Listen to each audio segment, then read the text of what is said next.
And we welcome you to this Friday, May 22nd, 2026, this edition of the Talk Shop, a special one with Lisa Kinney in Studio 255 at the Laramie Plains Civic Center.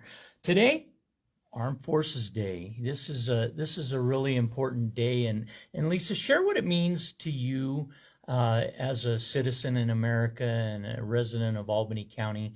What is special about military? May is Military Appreciation Month, and this is in particular a special occasion for you and your family and friends. Sure. War is horrible. War is very difficult, and I want to thank all the veterans out there who've done, put their lives in danger, who've served elsewhere, not necessarily overseas, but it's really important. And yeah, I have family members who really, I would say, the war has affected them during their lifetime. My stepfather, B.J. Fitzgerald, some of you may know him, spent 4 years as a POW in World War II. And that always affected him.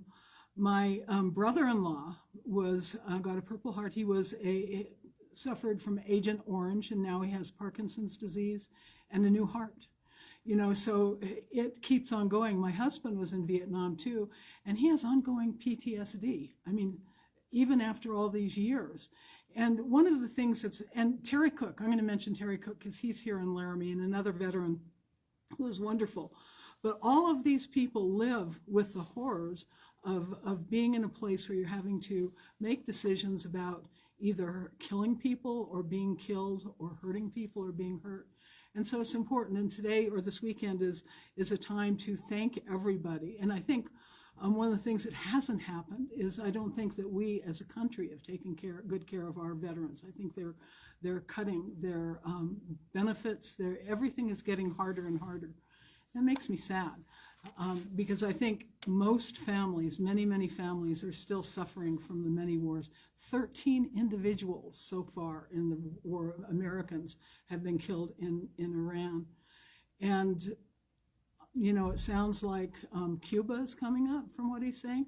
We just have to stop going into other countries because of the effect on us and on them. We have to lay back and just say, what do we want in this world? Do we want peace? Or do we want to continually fight?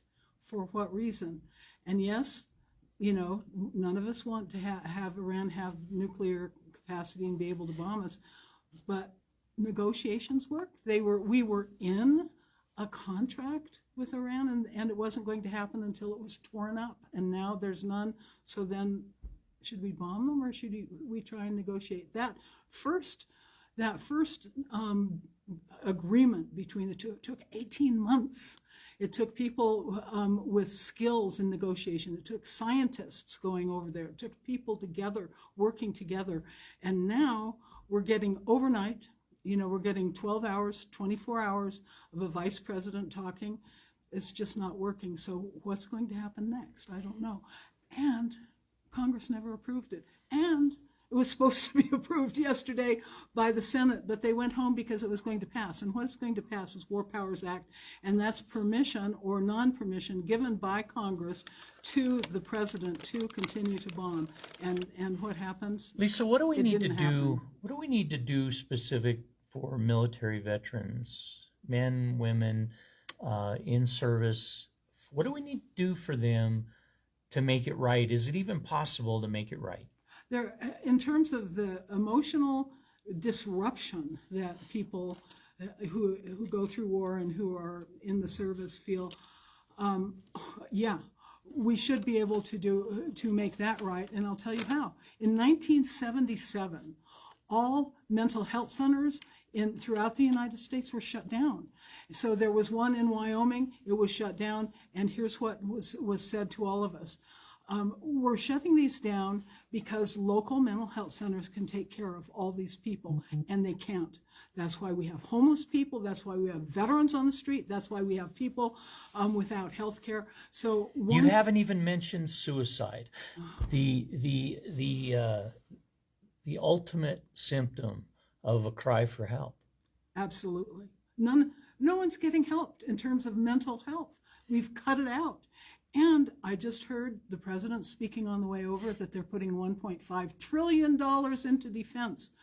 Is there a penny going into mental health? No.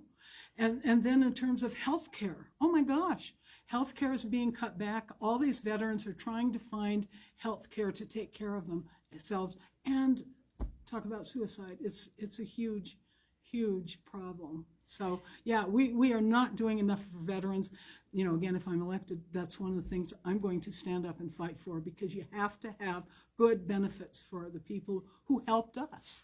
Lisa Kinney, we thank you for bringing awareness to the Talk Shop for Armed Forces Day, military appreciation, something we practice year-round with our table for veterans always set, and knowing the difference between Memorial Day and Veterans Day, but knowing that we do not enjoy what we do without the efforts of so many lost, and Memorial Day is specifically that, and that is coming Monday.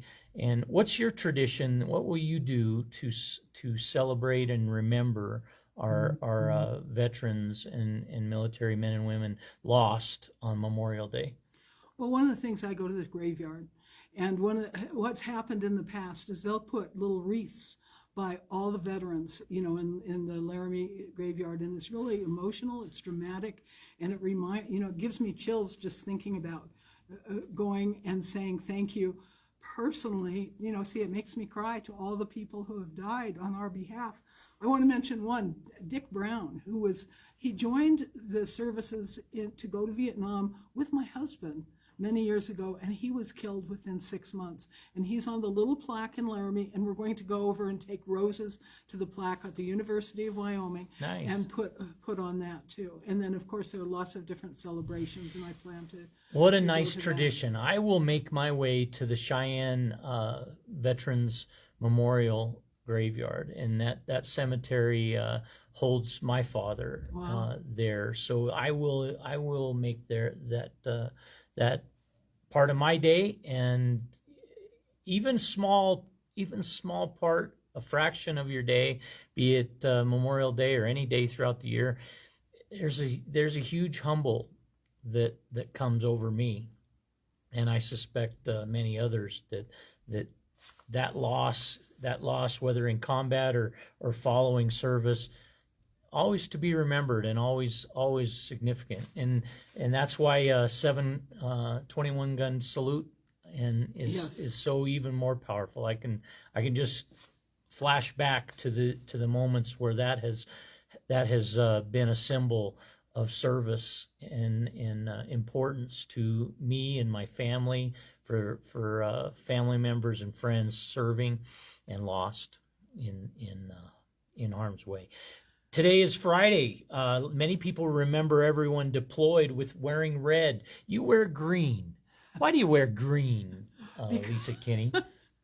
I have one thing to say about oh, yeah, sure. Because I didn't say it, to go back, is what I didn't say is, what is the effect, not only on the people who served, but on the people they live with? It's extraordinarily difficult, and I know a lot of you are living with somebody with PTSD, and that's not an easy thing to do. It makes you sad. It's hard to deal with, and so my heart also goes out to everyone who is still suffering, whether it's the later wars or earlier wars, and suffering is not feeling so sad for the person that you love because they are hurting. So anyway, it's not just the person, it's also family members, like you were saying, about feeling humble and about feeling encompassed by remembering. And so that's it. Now return to green. What's with the green, Missy? Well, I got green because I have a great graphics artist, and she said, I like green. And I thought, okay, that's good. It's not one of the, if you look politically at signs, they're supposed to be orange and red or something like that. So people's eyes will stick out and they'll see them anywhere. But I like green. She liked green. And they say whenever you wear green, it means you believe in energy. And I do. I believe in thermal energy. We're getting to that. I believe in oil and gas and coal and nuclear, and also sun. we need to do more sun. So yeah, you can call me somebody who's really interested in making our world better, not for just us, but for our grandkids. And that's where geothermal comes in, and I'm working on that, and I'm hoping to have a big article out on that soon. This segment paid for by Lisa Kinney for Congress.